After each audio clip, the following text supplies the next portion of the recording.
Trenton, I know you love hot dogs, but do you ever think about the people that package the meat we eat?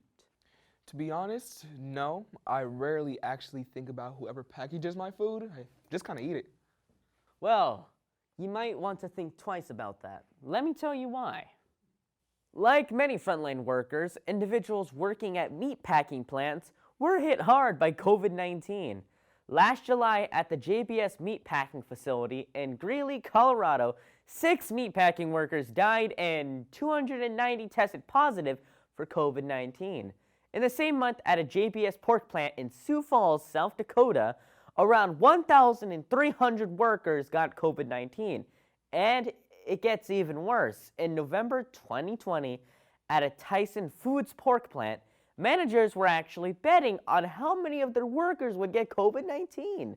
Additionally, Betty Rangel, the daughter of Saul Sanchez, a JBS employee that lost his life to COVID-19, said that the plant did not want workers to wear a mask in order to downplay the seriousness of the virus.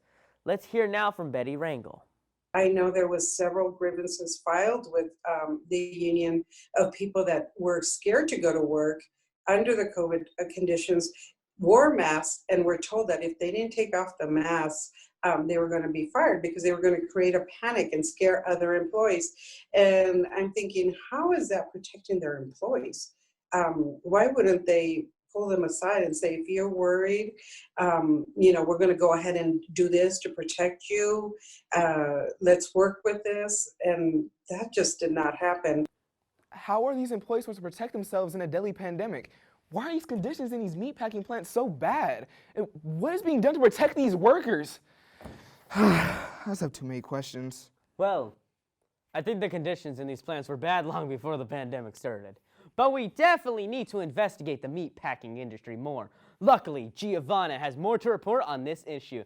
Now, let's hear from her in this week's edition of NexGen Investigates.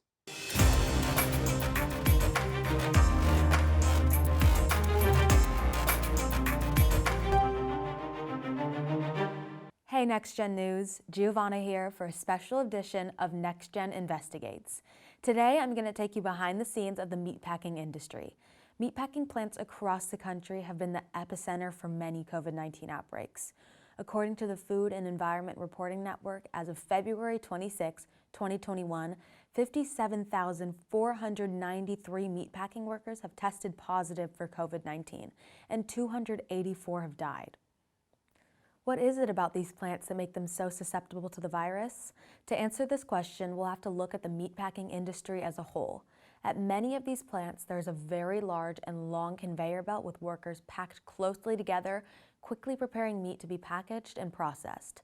In 2019, the United States Department of Agriculture, also known as the USDA, removed pork line speeds, which limited the pieces of meat that workers could process per hour. Without this rule, plants can now try to process as many pieces of meat as possible, many times forgetting about quality and focusing on quantity. For example, at a seaboard plant, workers went from processing 1,100 pigs an hour in 2019 to between 1,230 pigs and 1,300 pigs an hour in 2020. With government limits gone, workers rarely have time to take breaks because of the demand for as much meat as possible. According to a report by Oxfam America, some workers at plants wore diapers on their shifts because they were denied bathroom breaks. These increased speeds have also seen an increase in bodily injuries as well. Some workers reported cuts where they had to receive outside medical attention, including stitches, along with broken bones, or even the loss of body parts. The most common injuries reported are those that occur because of repeating the same movement, such as carpal tunnel syndrome. In 2020, the Occupational Safety and Health Administration, or OSHA, conducted 27 inspections at non-poultry meat plants in 2020 due to either a fatality or a catastrophe, up from 1 inspection in 2017, 3 in 2018, and 5 in 2019. Did you know that injuries don't have to be reported if they only require first aid?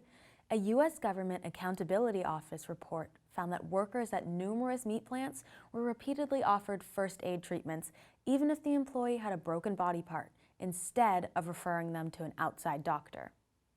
That's crazy. Giovanna, how are these companies getting away with treating their workers like this? Well, Trenton, many of these large corporations actually target vulnerable groups, including undocumented immigrants, individuals recently released from prison, and refugees. According to an article in the Los Angeles Times, about 175,000 immigrants work in meat packaging jobs. These groups may be less likely to go to government agencies or supervisors in order to report these conditions. These companies also make sure to locate these plants in areas with less job opportunities, so people are more likely to work there in order to provide for themselves and their families.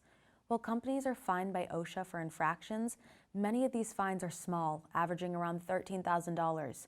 These fines are pocket change for corporations worth hundreds of millions of dollars, and not enough to stop them from changing their behavior. It is also important to remember that these companies can appeal these fines. Appeals can last for years, and during that time, companies do not have to pay these fines, and they don't even have to fix the dangerous conditions that were reported. This year, OSHA has announced $4 million in fines on more than 300 employers who have put the health of their workers at risk due to COVID-19.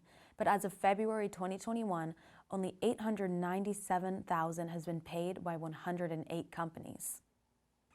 As the pandemic continues, companies must be held responsible and workers have to be protected. So what can actually be done? First, OSHA must have workplace guidelines that companies have to follow in order to keep their employees safe, especially through the pandemic. These guidelines can include social distancing, more protective gear, time off if a worker gets sick, and much more. Second, OSHA should also fine these plants more substantial amounts of money that will stop them from allowing these unsafe work conditions to continue. Third, the USDA should also reduce line speeds to protect workers from injuries and allow for bathroom breaks.